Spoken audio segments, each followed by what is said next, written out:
wicked, and also 2 sections on astronomical secrets.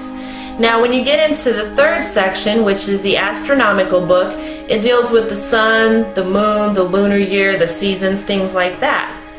The 4th section is the dream visions.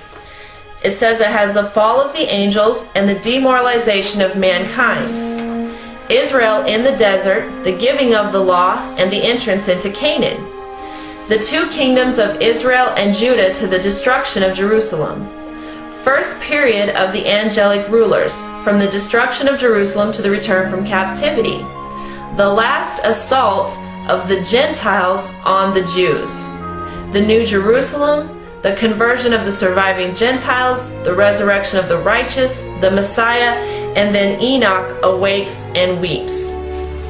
Now, as we get into the last section, which is entitled the Epistle of Enoch, it has the apocalypse of weeks, the last 3 weeks, admonitions to the righteous, woes for the sinners, Enoch's grief, fresh woes against the sinners, grounds of hopefulness for the righteous, woes for the wicked, the evils in store for sinners and the possessors of unrighteous wealth, self-indulgence of sinners, sin originated by man, all sin recorded in heaven, woes for the sinners, woes pronounced on the godless, the lawbreakers, evil plight of sinners in the last days, further woes, the sinners destroy each other, judgment of the fallen angels, the safety of the righteous, and further woes for the sinners.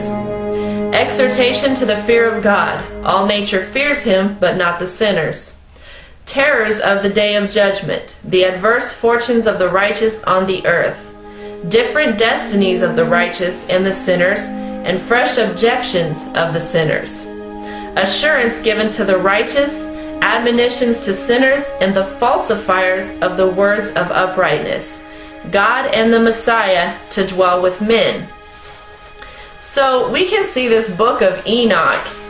It gives in great detail who the wicked is and what their judgment will be. So if they had left this in with the Bible, it would have been way too easy to identify the wicked, the righteous, and what's going to be the final judgment.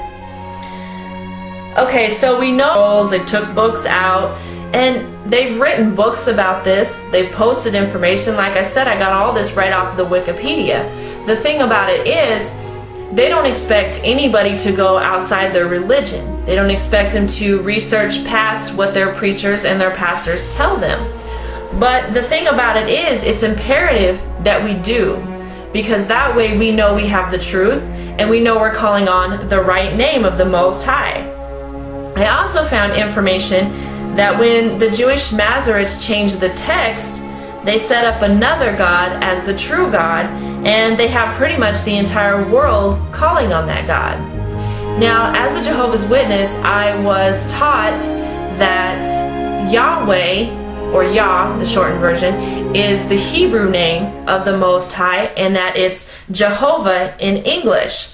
So basically, when you're calling on Yah or Yahweh, you're calling on the same God as the Jehovah's Witnesses do. And the thing about it is, they want you to think they're the only ones using that name. But the truth of the matter is, that is not the case. I have some pictures, and you guys are going to have to bear with me here. I don't have the most technical setup in the world.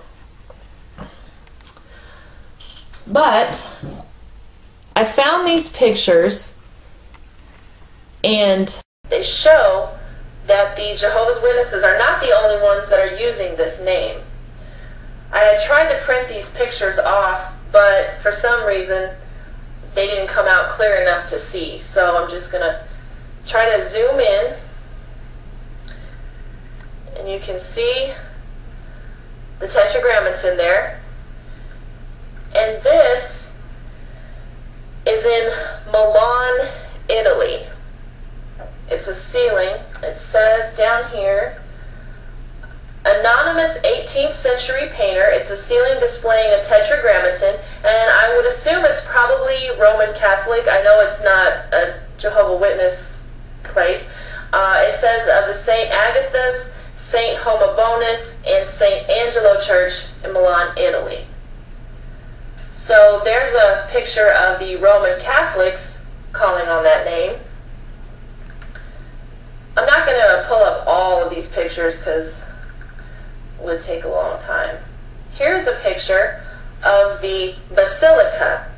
Now this is actually located in St. Louis, Missouri. And you can see the Tetragrammaton.